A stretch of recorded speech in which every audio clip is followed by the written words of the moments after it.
Well, today's interview is with Tony Marino. Tony, where are you originally from? Philadelphia, originally, yeah. Yeah, and what year were you born? 1926. So when did you enlist into the service? I was drafted into the service in 45. So just at the late end of it? Yeah, it's about a couple months after I graduated from high school. Uh-huh. Was this after VE Day or before? After. After. So going into the Pacific Theater where you were, the war was still going on there, yeah. And it was going on hot and heavy then too, right? Yeah. And you were stationed in the Philippines. So what branch of service? The Light Maintenance Ordnance. For the Army? 24th Light Maintenance Ordnance, yes. And what was your rank at that time? Well, I was a staff sergeant. Yeah. I was in charge of supply. Yeah. Well, hey, it's important. Did you see any combat? Did you personally? No? No. Well, quasi. Yeah. You know, the Japanese were in the mountains. They would come down at night to raid us for food and whatnot. Yeah. So you had to be on the alert all the time. So, you know, a lot of accidents occurred. No doubt. Who was the commanding officer way up on top? Oh, jeez. I guess MacArthur. MacArthur? Still there, yeah, when I got in there, yeah. Great. So how many people were in your squad that you were involved with? Well, about 11. 11? Not in the squad, in the I said more than that. I say 11 times. It was about 33, I guess. That's that squad, yeah. And so before you got into the war, into the service, you must have been really wanting to, like every other patriotic American. I tried to enlist Yeah. when I was 17. My buddy and I were going to enlist in the Navy. So his mother signed for him to go in because you couldn't go in until you were 18. Right. My mother wouldn't sign. So I had to wait till I was 18. I was drafted. Did you come from a big family? 2 sisters. That's why she was hesitant to have her. Yeah, my father was in the First World War, and he suffered, you know, severely in the First World War. And so she didn't want me to suffer, so she wouldn't sign anything for me to go in. It's hard not to blame, you know, a mom. No. No. What part of town did you grow up in? Philadelphia? Yeah, I was in Philadelphia. But what area was it? South Philadelphia? South Philly. And I spent the first 10 years of my life in a school called Girard College. I went in when I was 7 and I graduated when I was 17. It was a school founded by a Frenchman named Stephen Girard, who was very rich. He was a mariner, a merchant. I guess he and Astor, John Cape Astor, he and Astor were the 2 richest men in the United States. At the time he founded the school, Girard College, in 1833. So it must have been a kind of an exclusive prep school? He left his money to a school for fatherless boys. And so, you know, I spent my first part of my life there. It had a wall around it, about a 10-foot wall. And it wasn't to keep us in, it was to keep people out. That's what they told us. That's what they said. It was true. That was really true, because they wanted to educate us and didn't want any disturbances. Was it all boys school? Yes. Yeah. It was founded by Stephen Girard, who was a merchant and a philanthropic man, so he left all his money to build a school for fatherless boys. And it's still there. It's still operating. Really? It's been there since 1833. So it must have been quite a good education that you got. Yeah, we had a good education, yeah. We were, once you graduated there, you could go to any college in the United States. Had a good academic record. Did you... also had, excuse me. No problem. They also had technical training if you wanted to go into any kind of industry. When you were going through high school and the war was going on, patriotic fever was going throughout the whole country. Oh, it was, yeah. It was, especially Philadelphia, which is... Yeah, we were buying bonds and doing all that type of thing when we were in high school, yeah. So you grew up in the tail end of the Depression. Yeah. Do you have any memories of that, the Depression? Oh, yeah, it was, I remember being a kid and looking at, I tell you what, we never wanted. My mother always made sure we had everything. Of course, my father died when I was 2. Oh, I didn't know that. I had 2 sisters, but she worked her tail off. She was a seamstress, and she used to have the coats brought into the house so she wouldn't have to go to the factory because we were all young. So she did piecework in her house, right? Yes, and she would sew these here and the inseams here. Ah, okay. Coats. So like crazy. All the coats were piled. I remember as a kid, all the coats were piled up. The guy would come in the morning, throw them in there. She would work all day long and come and pick them up and give her 5 cents a coat or something. Yeah. Was she born in this country or did she come over? She was born in Italy. Italy. But she came over. My father came over early. He worked in Chicago. That's where my parents were from. I was born. He worked there with his brother. And when the war broke out, they enlisted in the First World War, and he was shot up pretty good in that war. But he survived it and came home, and he brought my mother over from Italy. Now, he was living all by himself, and he used to say, "Nick, why don't you get married?" I says, "I am married." He said, "Well," he says, "My wife's in there." I says, "Well, bring her." So they all chipped in and brought her over. She had all the money that he was served in the service. You know, he gave her an allotment. Yeah. And she saved all that money she had as an allotment. And she brought her, that was a bundle of money in those days. And a big nest egg, right? Yeah. He was so surprised. Where'd you get all this money? He says, "I saved it." So he bought a house and all that. So how long were they apart? Oh, well, it was the whole war, the whole First World War, and maybe a few years after. So 6 years, 6 years? About 4 years, maybe 5, 6, yeah. Wow. Wow, true love. Yeah. Really was, you know? I mean, it's a lot for someone to go through that and then have the wife come over, you know? And did he die from his injuries from the war? Is that what it was? Well, he was gassed in the war. Yeah. He had, his lungs were bad, and he got sick and he had double pneumonia. In those days, if you had double pneumonia, It was it, right? You were dead. Yeah. They didn't have antibiotics in those days, so he suffered a couple days. My mother said she went to the hospital, and he was only 36 when he died. Wow. That is young. And yeah, I would imagine being 4, 5, 6, growing up during that part of the Depression, 29, 30, 31, 32, you really don't know anything different because you're just a kid. No. So everything seemed okay to me. Yeah, right. As long as you're eating and Played with my little friends in the street, running up and down the street. Right. So it probably wouldn't have mattered, no, at all. What was your first when you got drafted, and where'd you go first? Well, I went to Fort. What was the name of the camp in Arkansas? Right outside of Little Rock, Arkansas. That's where I did my basic training. How long was your basic training? Usually it was 4 months, I guess. Yeah. Sure. Then I left there, and I went to New York. I thought we were supposed to go over to France. Yes. Army of Occupation. And I was so happy, right? Because I had 3 years of French in high school. I said, "I'll go to France, I'll learn to speak French real fluently." They changed the orders, sent me down to Texas, Houston, Texas, gave us jungle training in Texas. Could you imagine? No, I can't. And sent us to the Philippines. Wow. What ship did you go over on? Do you remember? Oh, geez,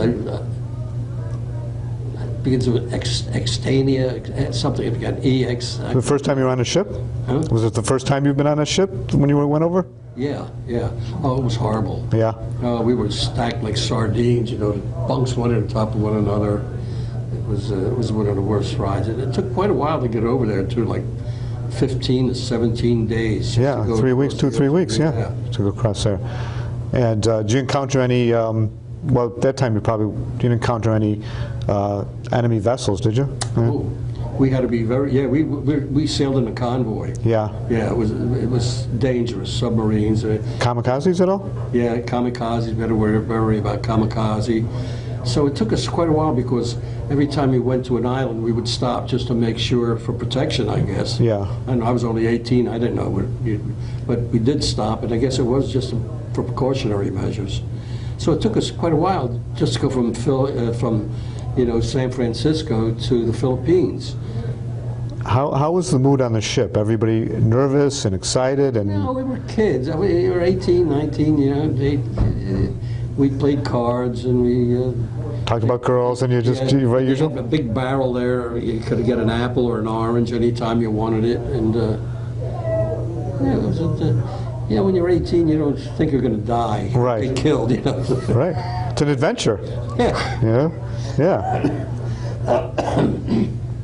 Was there anybody that was like over anxious on the ship that really wanted to get in a fight? Could you tell people that were? No, I don't think anybody was anxious to get into a fight, but one little boy he cried all the time.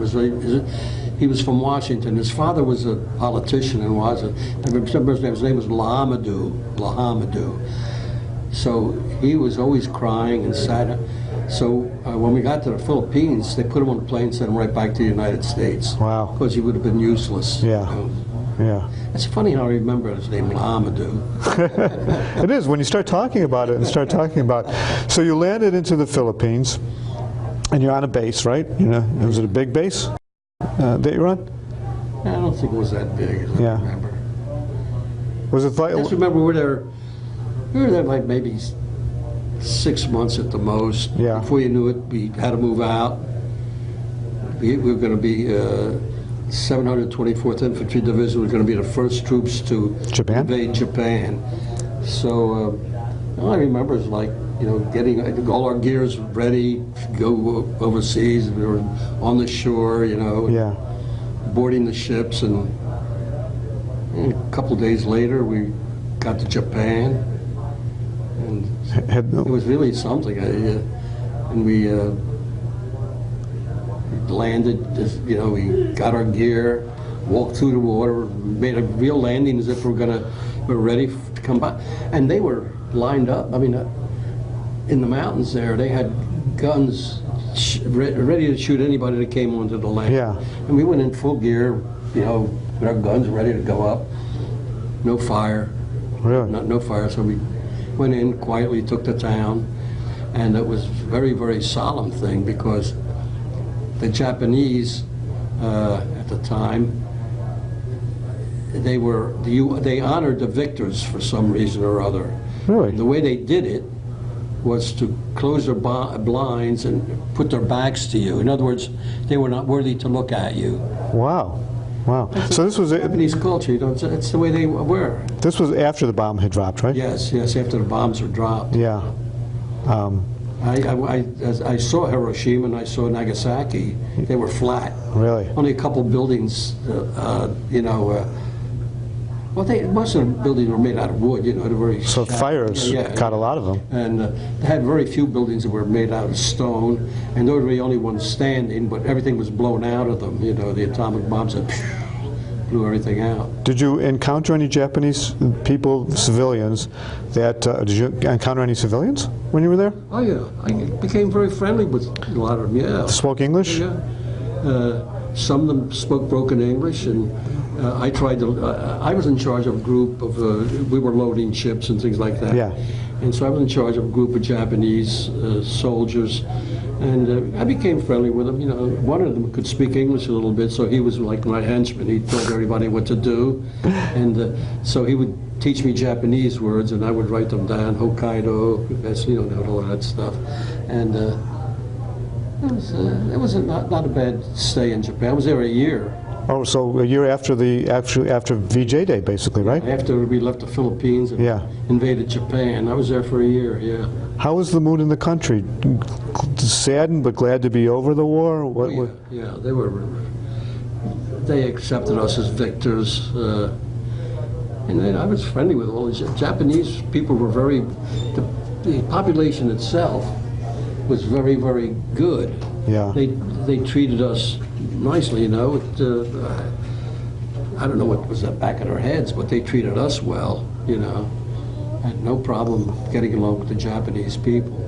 Was there any concern from the officers above you that there would be sabotage or that they'd want to retaliate? Did you have any of those feelings? You were always on guard for that. Yes, you were always on guard for that. We used to send people up into the mountains to reconnoiter, to make sure. Yeah.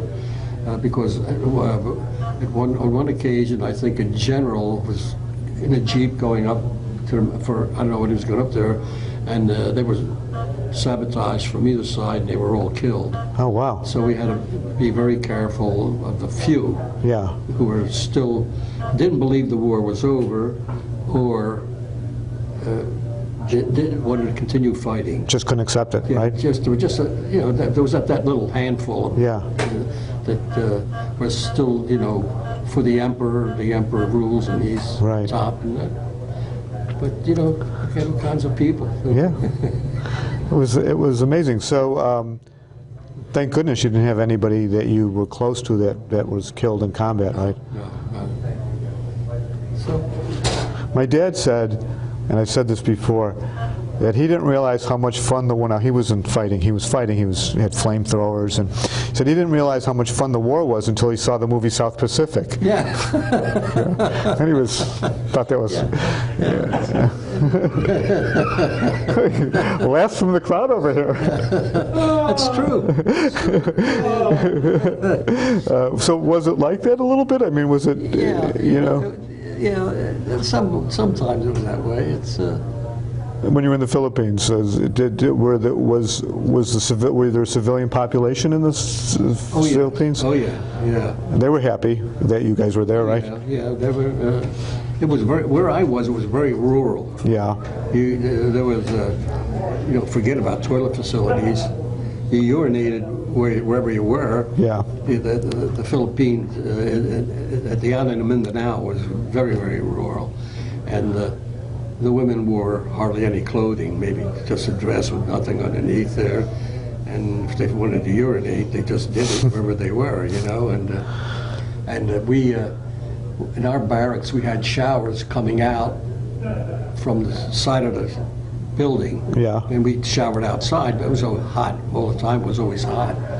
And the women would stand across from where the showers were on their haunches watching the GI shower. Put on a little show for them, huh? He put on a little show, yeah. Why not? You couldn't help it if you were in a shower. You were out there. They just stood there and they could sit on their haunches almost all day long. Really? How the heck they can? The women, not so much the men, but the women could. Were you allowed to eat local food, or did you always have to eat food? No, we ate GI food. GI food, yeah. You never knew, Right. You had all kinds of intestinal distress if you ate the food outside of the. It's like traveling anywhere. Yeah. Wow. So after the VJ Day and you're in Japan, were you aware of one of the interviews that I had in the South Pacific? They found out about the after the bombs were dropped, they found out about the devastation and the toll it would have taken on the Army, U.S. Army, we had to go through. Were you aware of that at all, or just? Had we been there? Had you had to fight if the bombs didn't do what they were supposed to do, which should stop the war? If the bombs were a salvation for us. We would have been wiped out.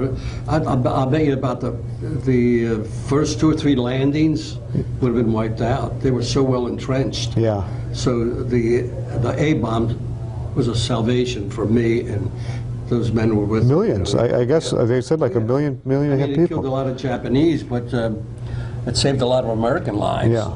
And ended the war. The war it would have been very, from my understanding, it would have been very fierce fighting. Oh, absolutely. And I could see it. I mean, they were so well entrenched, and you would have had to make about 4 or 5, maybe more landings before you could get, a foothold. So it wasn't like Normandy, where Normandy landed, and they had horrible casualties, but they were able to do it on the major first landing. But it would have been more difficult in Japan. Yeah. Yeah.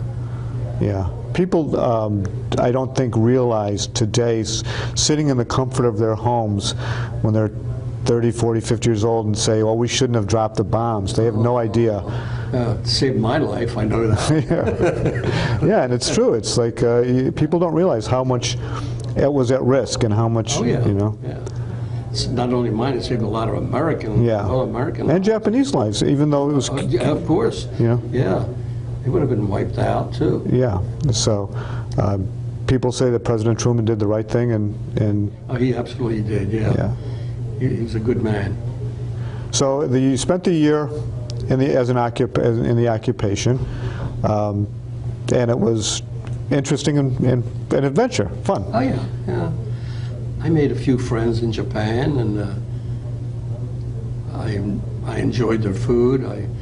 I said, but I forget something comes to mind, but I can't remember what it was, where I had to spend some time with a Japanese family.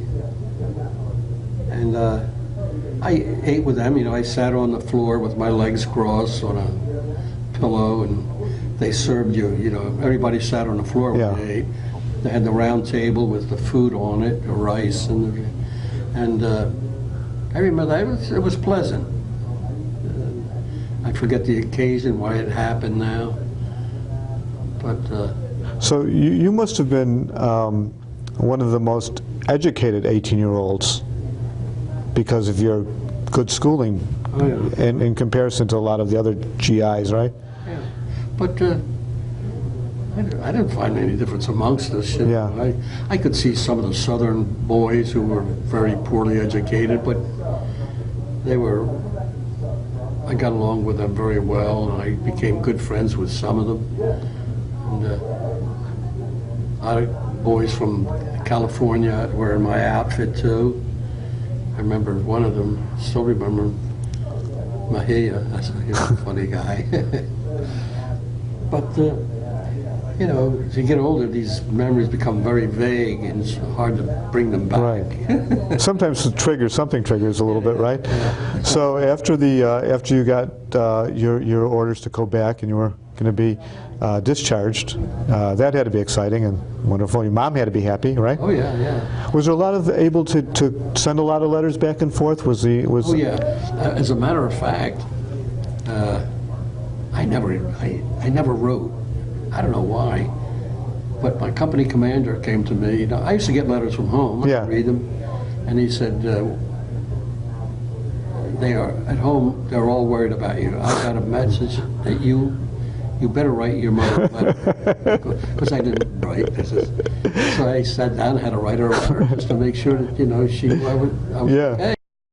But I figured, if she didn't get any notice that anything happened, I was okay. Why? You're an 18-year-old kid. I don't want to write a letter all the time. Although I could write, I was a good writer. Yeah. But I just didn't feel it was necessary for me to write. But so yeah, I was commanded to write a letter home. When you got home, your sisters and mom must have been very proud of you, right? They were happy I was home. Yeah, I'll bet. Did you go on to college after that? I worked for a couple years, and then I went to college. I went to LaSalle University. It was college then, it's a university now. Yeah. And I matriculated there for about 5 years until I got my degree. In what? What did you get your degree in? In economics. I liked economics. It was very interesting. And what was your first job with your degree? What did you do? I had several little jobs. Ultimately, I wound up teaching. Yeah. I became a reading specialist, and I was in charge of a department of reading. I used to go around to different schools and work with reading teachers, Yeah. make sure what they were doing was right. But before that, I did that myself, which I enjoyed. I enjoyed teaching. Yeah, I would kids how to imagine. read and- Did you go on to school on the GI Bill? Did you go to school on the GI Bill? I had about 2 years of the GI Bill, Yeah. and then what I was overdue, and I paid the rest myself. I worked and paid until I got my degree. When did you come to Tampa? Why did you come to? I mean, it's a great city. Well, my sisters lived down here, and I used to visit them half the year, Yeah. and half the year I would stay up north. And finally, they talked me into staying down in there forever, and I bought a place and I stayed down. When did you retire from teaching? I retired in 1990. I'm not doing the math. How old were you when you retired? 65 or something? I was 63 and a half. Ah. So you've been retired for quite some time. Oh yeah, I'm 93 now. See, 30 years. You look great, by the way, for 93. You really do. This is the fourth interview I've done with World War II veterans, and I'm amazed at how much people remember and how sharp everyone is. I really am. We're still quite Brazilian, aren't we? Yes, which gives me another 35 years, 35 years. Okay. You know, I feel young around you. I feel good. Have you ever been back to Japan since then? No. No? I've done some traveling, but you know, I've been to the Pacific a lot and never got to Europe. I always wanted to go to Europe because I had 3 years of French in high school, and I said, I want to go to Europe and go to France so I can use my French. Never happened. Still can, you know? You know, it really can. Well, this has been great. I've totally enjoyed this interview, and I'll come back again. We'll do another one. We'll chat again. Maybe we'll have some new You can remember some new stuff. news to give you.